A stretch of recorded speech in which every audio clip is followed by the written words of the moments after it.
And by the way, we're going to have growth in the auto industry like nobody's ever seen. Plants are opening up all over the place. Deals are being made. Never seen. That's a combination of the election win and tariffs. It's a beautiful word, isn't it? Welcome to the Novice Office podcast. I am your host, Trey Ban. My daughter is about as Gen Z as you can get. And I told her I was going to do an episode on tariffs, but that I had to make it humorous and engaging. She replied via text, "I think that is impossible." And she's right.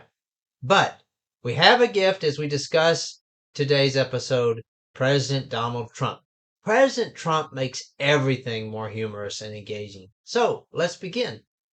It's remarkable how his beautiful word tariff has become so in just a short amount of time.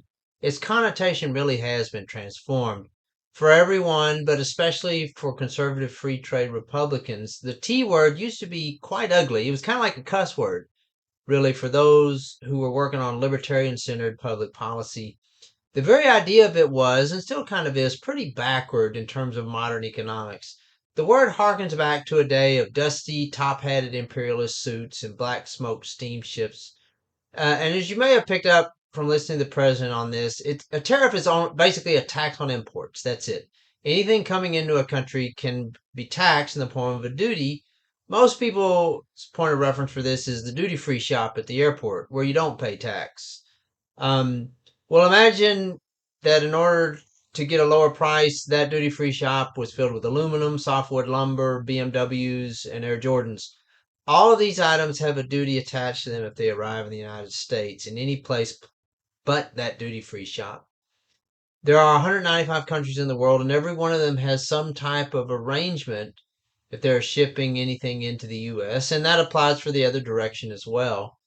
A tariff is what's called a transit tax, meaning unlike a production tax, it's of the view that if it moves, tax it.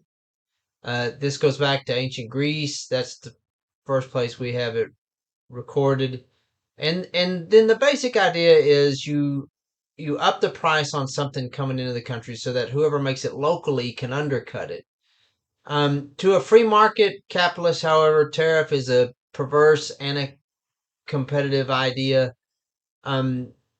Advocates of tariffs often ignore the other jobs that are created by imports, like for dock workers, retailers. They're trying to protect a specific type of job. And as a result, they end up picking winners and losers. And adding insult to injury, the people who pay the tariff aren't really the one upon whom it's actually assessed, like the importer. These are business people, and they just see it as cost, and they pass along as part of their sales uh, formula. And so the consumer ends up paying it. And it's always been this way through human history. Now, in American history, it is worth noting that the Republic relied upon tariffs to actually fund the government for almost 140 years. And you can do this when you have a small military and no welfare state, as was the case up until the 1930s. Americans used to always pay for their wars with bonds. And so tariffs are a kind of sales tax. And advocates for tariffs say that it's a sales tax on disposable consumption, on luxury items, and only rich people are the ones who really pay it.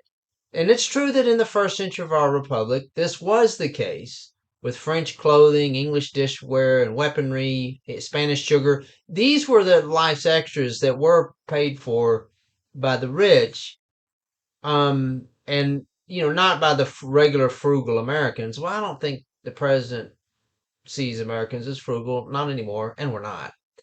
But I don't know that he truly sees them as a protection of workers. He sees them two ways. Number one, he sees them just as a tool for deal making, business games, in other words. He's an old real estate developer who just wants action. He wants to play and finance and deals. This is what produces dopamine in his brain. And with tariffs, he's got an international scale game piece. By the way, I mentioned last week that only Congress, the U.S. House in particular, has the power of the purse, which includes imposing taxes and tariffs. Well, Congress has given the executive branch the ability to impose tariffs in various situations. And Trump uses two laws the Trade Act of 1962, the Trade Act of 1974 to do this. In the 62 law, the president can impose tariffs on strategic commodities like aluminum.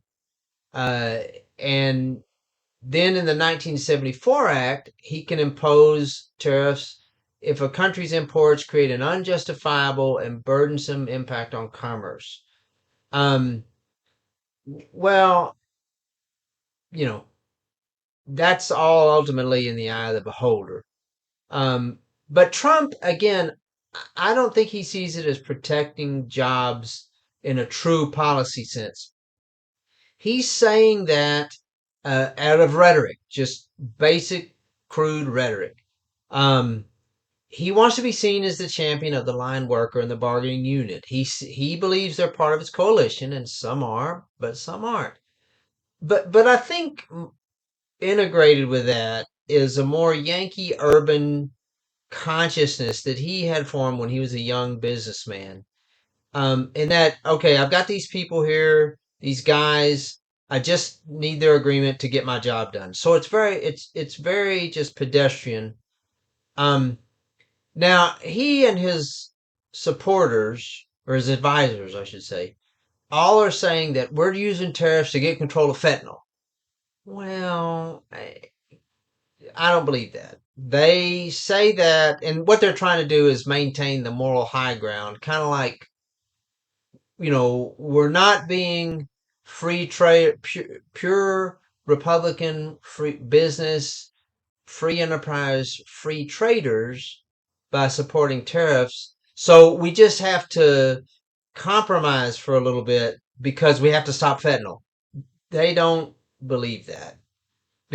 And all you have to do is listen to them, both the president and his advisors, because in the very next breath they say something like, America's been getting a bad deal from these other countries, and we've been taken advantage of. So I mean, there's the true motive right there. Um,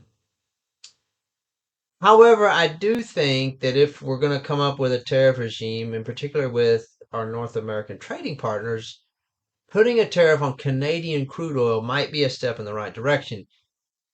Currently, the U.S. is independent on oil when it comes to reserves, but we do not refine our own crude oil on a scale that would replace every tank of gas sold in the U.S.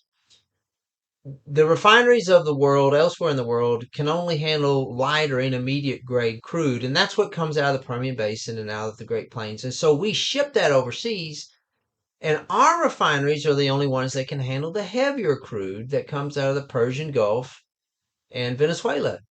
So it's kind of this, you know, inverted oil shipping system. It's kind of dumb. And we need to get more truly energy independent by only refining our crude. And the tariffs right now that they're talking about with Canada are a step in the right direction. Um, and moreover, if we can refine our own crude, it will make fuel less in the United States, which can absorb some of the high costs that some of these other tariffs that he's talking about will impose, especially on consumer goods from Canada. Um, but I don't know if anyone in the White House has really, I don't know, thought about all that. Even so, if they have, the president either can't or won't articulate that. Um, and I truly deep down don't believe President Trump wants tariffs as a rule. He's not going to deny the automakers their profits. He wants too badly to be approved by those CEOs and accepted. Um, and we've seen it already because he'll announce these tariffs and then issue a 30-day break or a waiver. So, you know, we'll see what happens. And as we wait and see, and as we continue to discuss these topics, please be sure to like and subscribe so you can get alerts. So until next time, keep it free.